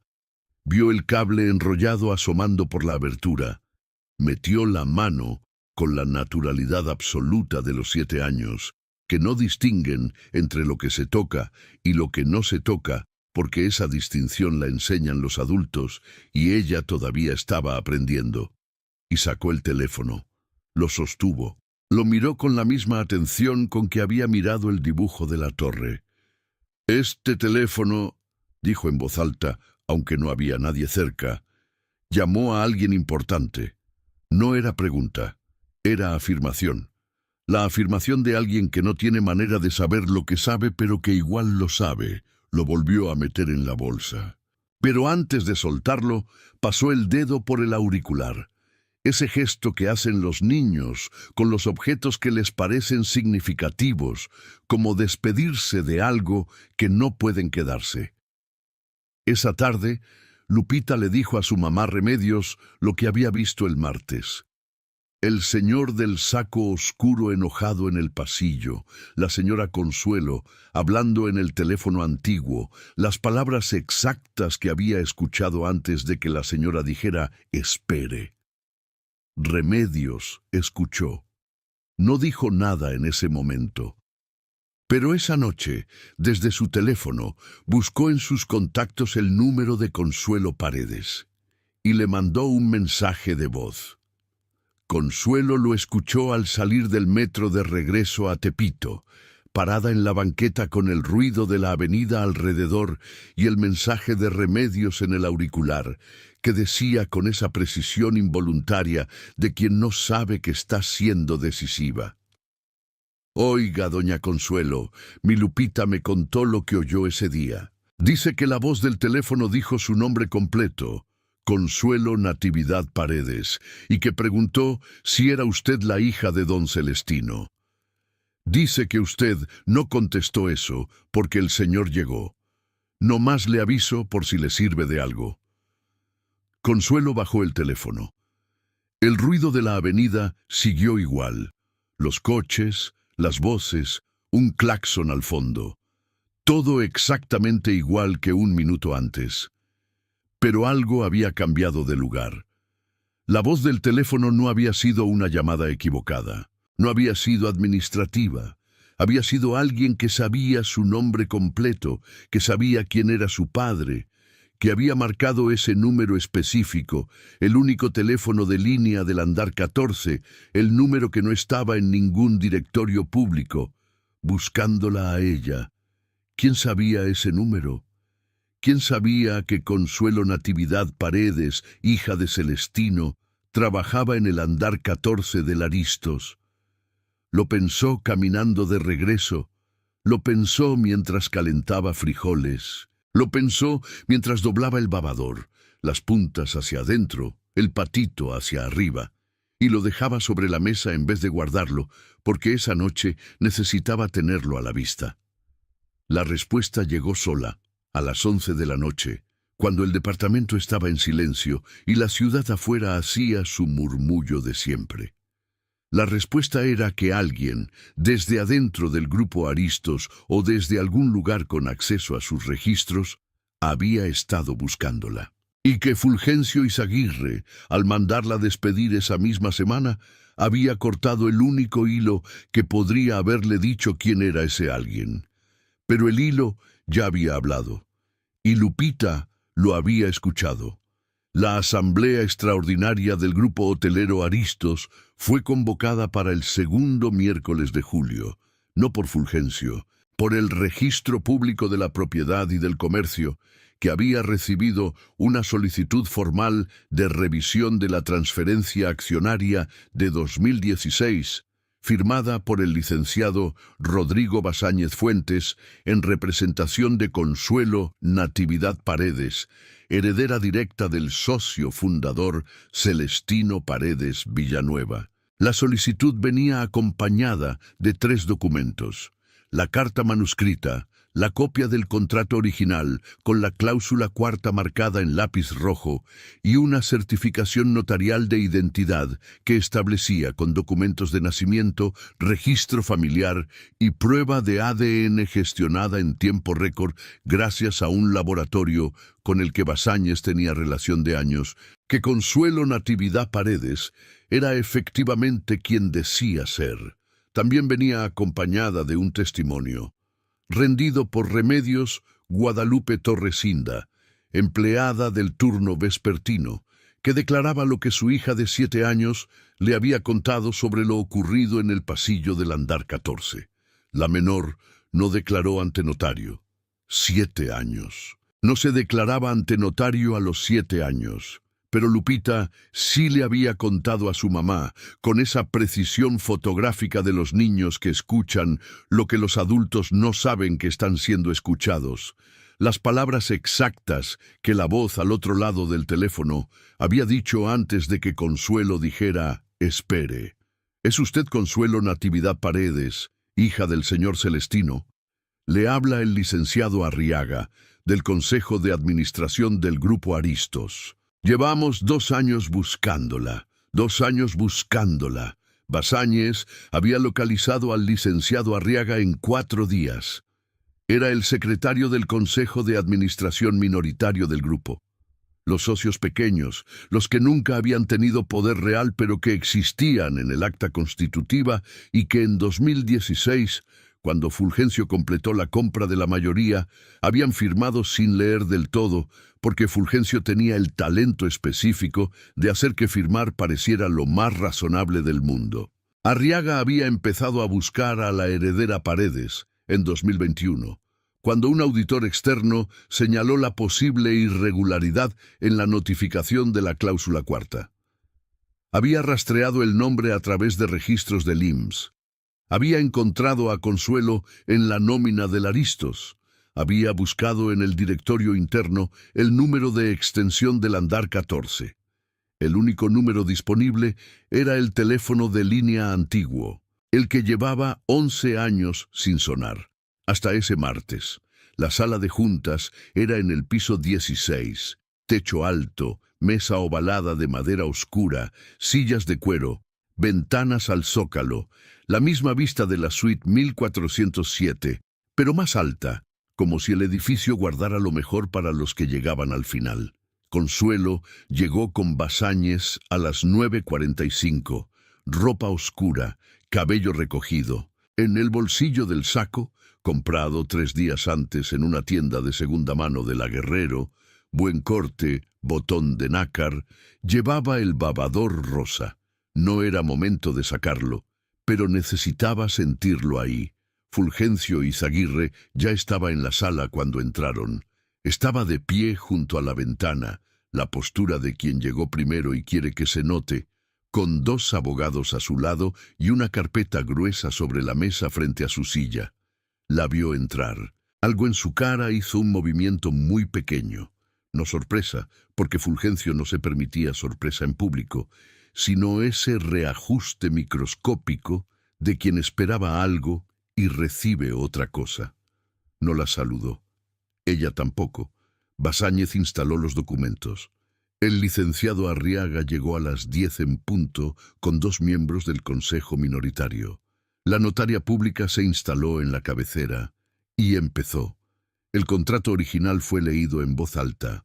La cláusula cuarta, completa, sin abreviatura. La voz de la notaria era plana y precisa, de esas voces que no añaden drama porque el drama ya está en las palabras. Mientras escuchaba, Consuelo miraba la mesa. No a Fulgencio, no a sus abogados. La mesa, la madera oscura con su veta larga y uniforme, que era el tipo de madera que uno elige cuando quiere que algo dure y no le importa cuánto cuesta. El primer abogado de Fulgencio habló durante 20 minutos. Prescripción, buena fe, cláusula orientativa no vinculante, documentos sin peritaje oficial. Un argumento construido con el dinero suficiente para sonar sólido. Basáñez respondió en 8 minutos. Presentó la certificación del registro público. La cláusula cuarta en el contrato registrado, idéntica a la copia que Celestino había guardado, sin modificación. Presentó la certificación de identidad de Consuelo. Presentó el testimonio notarial de Remedios. Y presentó un documento que Arriaga había localizado en los archivos del Consejo. La notificación formal de la compra de 2016, enviada a todos los socios y herederos conocidos. En la lista de destinatarios, el nombre de Celestino Paredes aparecía marcado como fallecido sin herederos identificados. Sin herederos identificados. En 2016, Consuelo llevaba 9 años trabajando en el mismo hotel. Su nombre estaba en la nómina. su número de seguridad social en los registros del IMSS, su dirección en el expediente de recursos humanos que Fulgencio había pedido el mismo martes que la mandó despedir. La heredera estaba identificable, dijo Basáñez, con la misma calma con que había dicho todo lo demás. La notificación no se realizó. La omisión no fue involuntaria. Fulgencio habló entonces, por primera vez desde que entró. Y fue, para quien supiera escuchar, el momento en que algo en él cedió, no el argumento. El argumento todavía estaba en pie, sino algo debajo del argumento. Algo en la manera en que tomó aire antes de empezar, que era la manera de quien ya sabe que no va a ganar, pero que todavía no está listo para decirlo. Esta señora, dijo, y al decir esta señora en vez de su nombre, algo en la sala cambió de temperatura. No tiene ninguna prueba de que su padre y el fundador del Aristos sean la misma persona más allá de una coincidencia de apellido y unos documentos cuya autenticidad, la prueba de ADN, interrumpió Basáñez con cortesía exacta.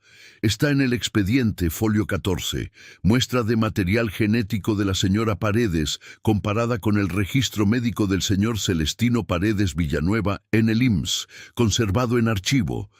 Compatibilidad de parentesco directo 99.7%. Silencio, no el silencio de la sala de juntas. El silencio particular de un argumento que acaba de quedar sin réplica posible, que es un silencio con forma, con peso, con temperatura propia.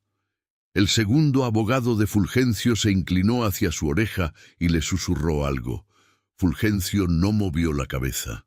Miró la mesa, esa misma mesa de madera oscura con su beta uniforme, y por un momento, solo un momento, su cara tuvo esa expresión que no era arrepentimiento. Era esa otra cosa, duda. La duda que llega demasiado tarde, que ya no puede cambiar nada, que solo puede nombrar lo que fue. Intentó comprar tiempo. Peritaje externo, 30 días, recursos, apelaciones. Sus abogados hablaron de la complejidad del proceso mercantil. La notaria escuchó todo. Después, con la misma voz plana y precisa, informó que el procedimiento de revisión quedaría asentado en acta y que la solicitud de nulidad relativa pasaría a resolución judicial en un plazo no mayor a 90 días hábiles, durante los cuales quedaban suspendidas preventivamente las operaciones de transferencia o hipoteca sobre los activos del grupo hotelero Aristos, incluyendo el Hotel Aristos, valuado en 280 millones de pesos, hasta la resolución del proceso. Fulgencio cerró la carpeta. Lo hizo despacio, con control, pero la cerró 2 veces, primero mal, después bien. Y ese detalle pequeño, ese tropiezo mínimo con un objeto que debería obedecer sin pensar, fue lo que dijo más que todo lo que había dicho con palabras. Consuelo, desde su lado de la mesa, no sonrió. No había nada que celebrar todavía. El proceso apenas comenzaba. Los 90 días hábiles eran 90 días hábiles. Y Basáñez le había explicado con claridad que ganar en una asamblea no era ganar en un juzgado. Pero sí hizo algo.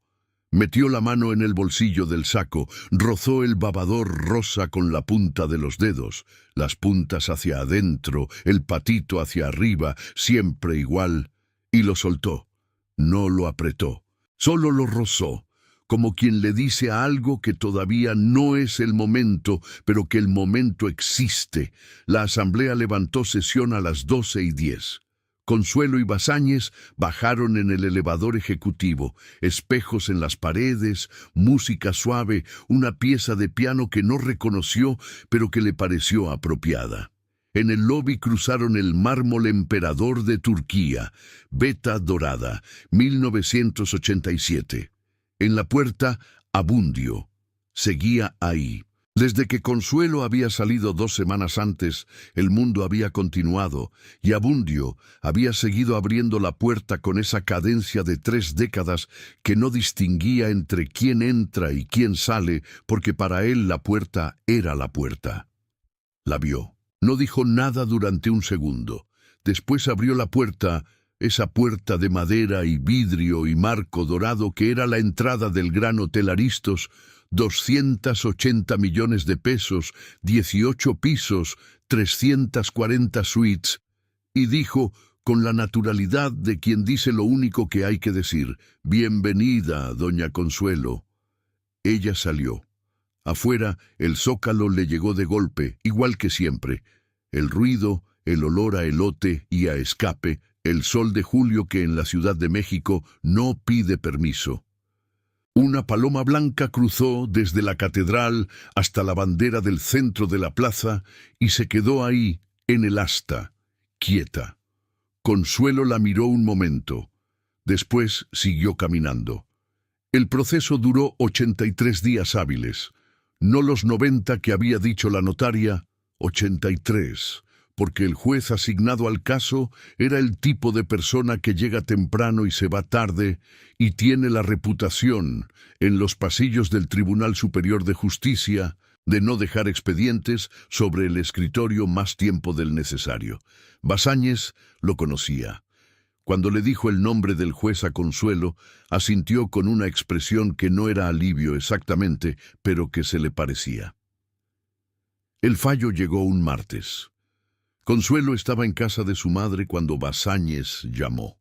Soledad estaba en el cuarto de junto viendo su televisión, que como siempre hablaba sola. Consuelo contestó de pie en la cocina, con la mano izquierda apoyada en el fregadero, mirando las 3 macetas en la ventana, la albahaca, el romero, lo que ya no era perejil, pero seguía creciendo. «Ganamos», dijo Basáñez. Y después, porque era un hombre que sabía que las palabras importantes merecen espacio, silencio. Consuelo no dijo nada durante 3 segundos. «¿Qué sigue?», preguntó. «Proceso de transferencia accionaria supervisada.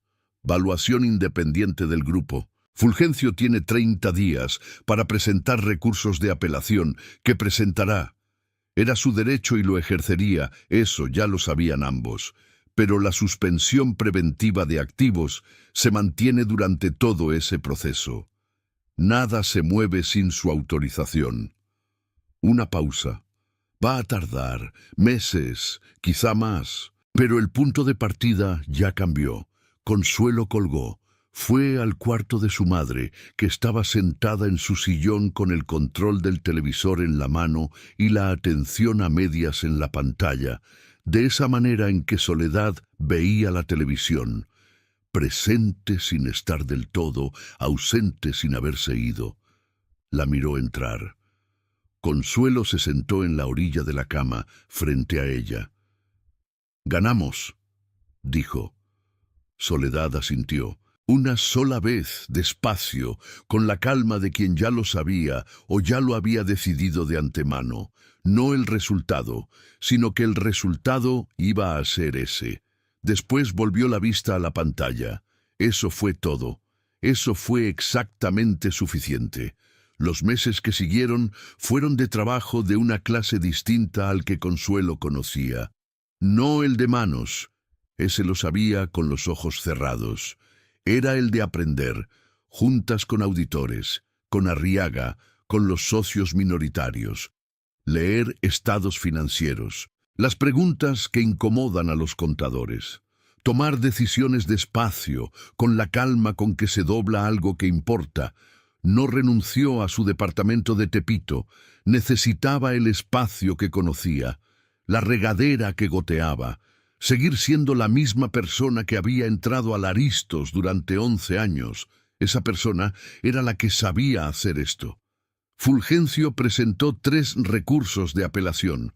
Los 3 fueron desestimados, no porque su equipo fuera malo, era de los mejores del país, sino porque la cláusula cuarta existía, El contrato la contenía sin modificación.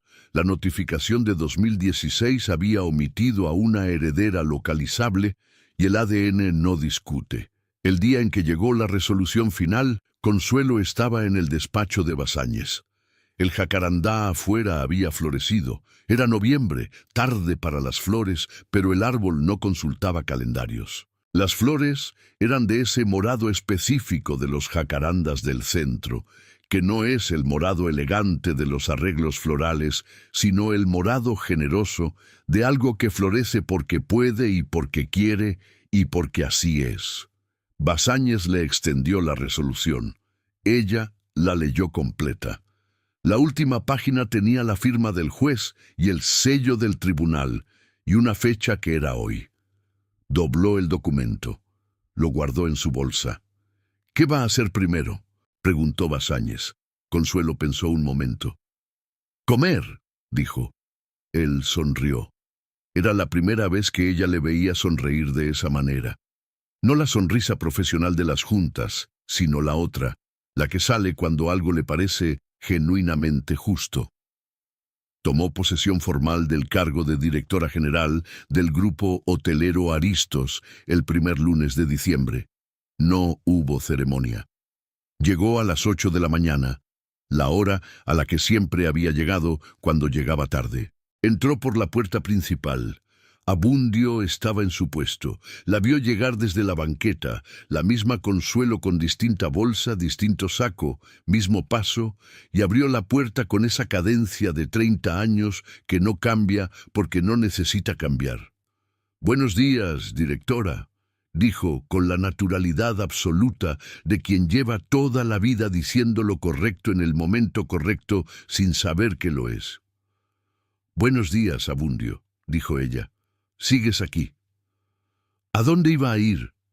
Cruzó el lobby. El mármol emperador de Turquía, veta dorada, instalado en 1987 por un hombre que había doblado la ropa como si alguien más la fuera a usar. Lo sintió bajo los zapatos como siempre lo había sentido. Firme, fresco, con ese peso específico de las superficies que aguantan, pero de otra manera, no diferente. Otra. Subió al piso 16. La oficina tenía la misma vista al zócalo que la suite 1407, la misma, pero más abierta. Sobre el escritorio había una planta pequeña con una flor amarilla que parecía haber decidido ser amarilla sin consultar a nadie. No había tarjeta. Consuelo la miró un momento. Después abrió la primera gaveta del escritorio. Adentro, el teléfono. El teléfono color marfil del andar 14, el cable enroscado, la base de plástico, la etiqueta de habitaciones de servicio que nadie había actualizado desde el sexenio pasado. Lo habían subido. No ella. Ella no lo había pedido. Alguien en el equipo de transición había entendido sin que nadie lo explicara que ese objeto necesitaba estar ahí. Lo sacó de la gaveta, lo puso sobre el escritorio. No lo conectó. La oficina tenía sistema nuevo, líneas directas. El teléfono color marfil no era para llamar, era para otra cosa que no tiene nombre, pero que cualquiera que haya cargado algo mucho tiempo reconoce. La diferencia entre guardar y soltar, que no siempre es tirar. Abrió su bolsa. Sacó el babador rosa. Lo puso junto al teléfono sobre el escritorio, las puntas hacia adentro, el patito hacia arriba. Como siempre, como la primera vez, como si alguien más lo fuera a usar. Los dos objetos sobre el escritorio, uno al lado del otro. Se quedó mirándolos un momento. Afuera el zócalo empezaba a llenarse con la mañana. El vendedor de globos, las palomas, el ruido continuo y vivo de algo muy grande que siempre está ahí. Una paloma blanca se posó en el alféizar de la ventana del 16 y se quedó quieta, mirando hacia adentro con esa seriedad redonda de los ojos de paloma. Consuelo se sentó. No en la orilla, en el centro de la silla, con la espalda recta y las manos sobre el escritorio, de la manera en que uno se sienta cuando está en el lugar en que tiene que estar. Sonó el teléfono nuevo. Era Basáñez, con la primera agenda del día. Ella tomó la llamada, sacó un cuaderno, escribió lo que necesitaba escribir. Trabajó hasta las 7 de la tarde. 3 semanas después, Lupita vino al hotel con su mamá Remedios, que había vuelto al turno vespertino sin que nadie le dijera que tenía que quedarse o irse. Había vuelto porque el trabajo era el trabajo y porque el andar 14, con el foco reparado y el teléfono nuevo de carga USB, era todavía el andar 14. Lupita traía su cuaderno de dibujos, como siempre. Consuelo las vio desde el pasillo del 16 que daba a la escalera ejecutiva. Bajó. Lupita la vio llegar y no dijo nada durante un momento.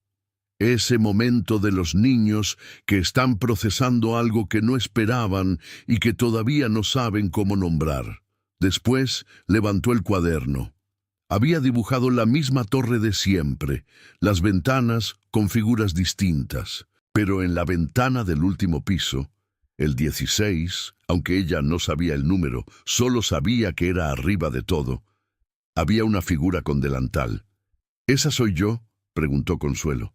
Ya no tiene delantal, dijo Lupita como corrigiéndose. Pero le puse igual porque si no, no se veía quién era. Consuelo miró el dibujo. ¿Y el señor con rayos? Lupita volteó la hoja. Al reverso había una figura pequeña, sola, sin torre, sin ventanas, con los rayos apagados. No era cruel, era solo honesta, con esa honestidad sin malicia de los 7 años que nombra lo que ve sin adorno. Ya no tiene hotel, dijo Lupita. Punto, sin drama. Consuelo dobló el dibujo con cuidado. Lo guardó en el bolsillo del saco, las puntas hacia adentro. Gracias, Lupita. La niña encogió los hombros. Ese gesto universal de 7 años que significa de nada sin necesitar palabras, y volvió a su cuaderno. Remedios, que había estado fingiendo revisar su teléfono desde que empezó la conversación, levantó la vista. «Oiga, doña Consuelo», dijo, «¿el foco del cuarto de servicio del 14 lo van a arreglar de verdad esta vez o es como las otras?» Consuelo la miró. «Ya está arreglado desde hace un mes, Remedios». «Ah», pausa. «Es que todavía parpadea». ¿Parpadea? Un poco, no siempre, no más cuando hace viento. Consuelo no respondió de inmediato. Pensó en el foco, en el viento, en 11 años de ese parpadeo que era parte del sonido particular del andar 14, como el chirrido del carrito y el teléfono que nunca sonaba. «Que lo revisen», dijo finalmente. Pero con calma. No urge. Subió de regreso al 16. En el escritorio, el teléfono color marfil y el babador rosa seguían donde los había dejado. La planta de flor amarilla seguía siendo amarilla. Afuera el zócalo seguía siendo el zócalo. Consuelo se sentó. Abrió el cuaderno. Siguió trabajando. No era una victoria ruidosa. Era el peso exacto de lo que uno carga durante mucho tiempo finalmente en su lugar. No más liviano, solo en su lugar. Y en el andar 14 del Gran Hotel Aristos, el foco del cuarto de servicio parpadeó una vez, y no volvió a parpadear.